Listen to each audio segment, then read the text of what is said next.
Okay, so this one is a little serious, and I'm going to take it as such. From the sounds of things, it sounds like you are bitter with your husband. I know you didn't mention that, but I think you are. You said you've been drinking for the past couple of years. Your husband has literally been out of jail for a couple of years. And I just think that that's no coincidence. Um, you were absent of a husband for 5 years, and you said that he committed a felony that was really bad. And I don't know, just the way you prefaced that, to me, it stood out that you have some resentment there.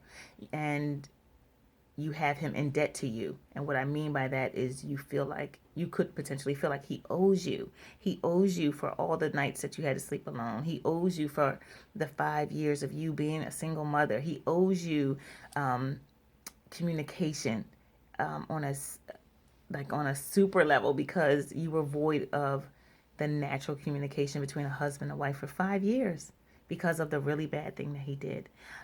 You may look at it that that was extremely selfish on his part and that he didn't consider his family, and he definitely didn't consider you, your needs, or the needs of you guys' household. So I think that you are lashing out by retreating, and you're retreating by becoming numb through drinking. The saddest part of this letter is that I don't think you see what's coming down the road, and that's the day that your child looks you in the face and says to you, "You weren't there for me, mommy." And no amount of receipts to show how you provided a life for him with the nicest clothes and the best food and things like that, that's not going to matter. It's time that matters to our children. And if you just think back to whatever your parents weren't to you, make sure you step up in that area for your child's life. And I'm certainly not talking about things, I'm talking about time spent. I think you need to not only put down the alcohol, but you need to have a reason to do it. And this reason needs to be for you. You need to rediscover why it's important that you're alive and why you matter, and how God said that He made you beautiful and wonderful. He didn't make a mistake when He made you, and He certainly didn't make one now. So this circumstance is here. Your job is to get through it with God. So I believe you need some emotional support. You need some spiritual support, and I do believe you might need some medical support. It's very important to seek help right now. You need to talk. You need to be heard. You're going inward. You don't have anything to say to your husband. I think you need to like him again. But you might need to first start to like you again. Figure out how you like your eggs.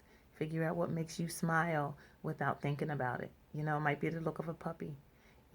Newborn babies used to make me smile until I had my son, and then it's like, sorry. But whatever makes you smile, whatever makes you feel joyful, you need to connect with those things and those people. And everybody else and their burdens right now have to go by the wayside because you have to survive. When I was a flight attendant, they taught us that if there was ever a problem with the oxygen and the oxygen mask deployed, you are to first put on your own mask before you attempt to help anyone, even your own baby. I was like, what? Why wouldn't I help my son first or my child first? It's because if, say, you only have the 30 seconds of breath left, and you take that 30 seconds to put your child's mask on, you have now died. You killed yourself. Because if you would have took the time to put the mask on you, then on your child, now you can support and help your child. So it's important to take care of you in every way. And the way I think about marriage, I don't think marriage, children first, then your husband. Then, like, I don't think that. I look at marriage, of course, God first. But I'm talking about the physical people.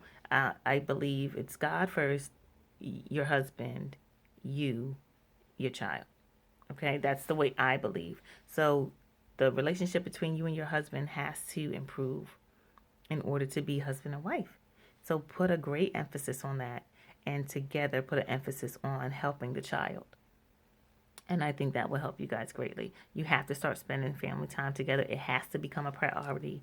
And at this point, I think it needs to be fun. So I would do things like helping the baby with the home, helping the young man with the homework, getting him a tutor. While the tutor's there, maybe you guys can spend an hour doing a foot massage. You give him one, he gives you one. And because you're the one that needs to reconnect, I would make sure it's reciprocal. It's not just you giving a massage, it's you also receiving the massage. And instead of receiving it by a stranger, make sure he's the one that's giving it to you. I think you guys need to reconnect.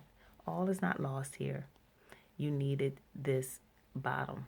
You needed to hit this place so that you could see what's important up there.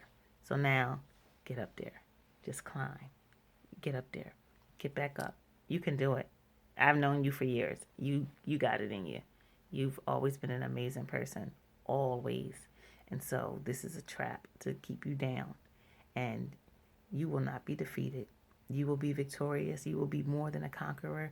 You are going to kick this habit. It is going to be not only a thing of the past, it'll be a testimony for you to proclaim how God's victory is still alive today. You'll be a living witness to how God can take you from the lowest part of life and bring you to a place and a position of wholeness.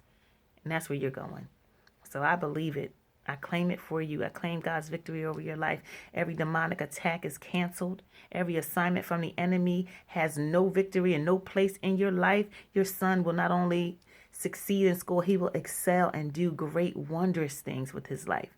And I believe God to be a God to transform marriages for the better. So I pray over you even now, that as you go about your day, that God be God over you, and that the taste of liquor even be gone from your lips in Jesus' name. We curse every curse that's been spoken over your life.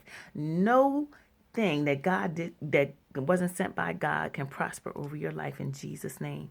You walk free of shame, you walk free of heaviness, and you walk free of alcohol. In Jesus' name, be healed and be whole. Be the mighty woman that I've always known you to be.